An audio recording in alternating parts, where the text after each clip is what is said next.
غزہ میں انسانی بحران بدترین صورت اختیار کرتا جا رہا ہے۔ فیول بندش سے غزہ کے 12 اسپتال اور 32 صحت کے مراکز بند ہو چکے ہیں۔ تیل کی کمی پر مزید اسپتال بھی بند ہو جائیں گے۔ بڑی لوڈ شیڈنگ کے بعد غزہ پٹی میں قائم انڈونیشیا کے اسپتال کی بجلی بحال۔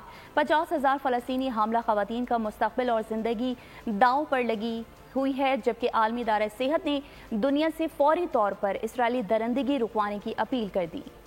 غزہ میں صحت کا نظام مکمل طور پر تباہ ہو گیا۔ فلسطینی وزارت صحت کے مطابق اسرائیلی حملوں میں اب تک 65 طبی اہلکار شہید، 25 ایمبولینسز تباہ، 12 اسپتال اور 32 صحت کے مراکز بند ہو چکے ہیں۔ تیل کی کمی پر مزید اسپتال بھی بند ہو جائیں گے۔ غزہ بھر کے اسپتالوں میں فیول ختم ہونے سے جنریٹرز بند ہو رہے ہیں۔ شمالی غزہ میں قائم انڈونیشیا کے اسپتال کی بجلی بحال کی گئی ہے۔ ورلڈ ہیلتھ آرگنائزیشن کے مطابق قریب میں بجلی نہ ہونے کے باعث 2/3 ہیلتھ کے مراکز میں کام بند ہو گیا ہے۔ غزہ پٹی میں 3 بڑے اسپتال مکمل طور پر غیر فعال ہو چکے ہیں۔ ڈاکٹر بغیر انستھیزیا کے سرجریز کرنے پر مجبور ہیں۔ 50,000 فلسطینی حاملہ خواتین کا مستقبل اور زندگی داؤ پر لگی ہوئی ہے۔ عالمی ادارہ صحت نے دنیا سے فوری طور پر اسرائیلی درندگی کو رکوانے کی اپیل کی ہے۔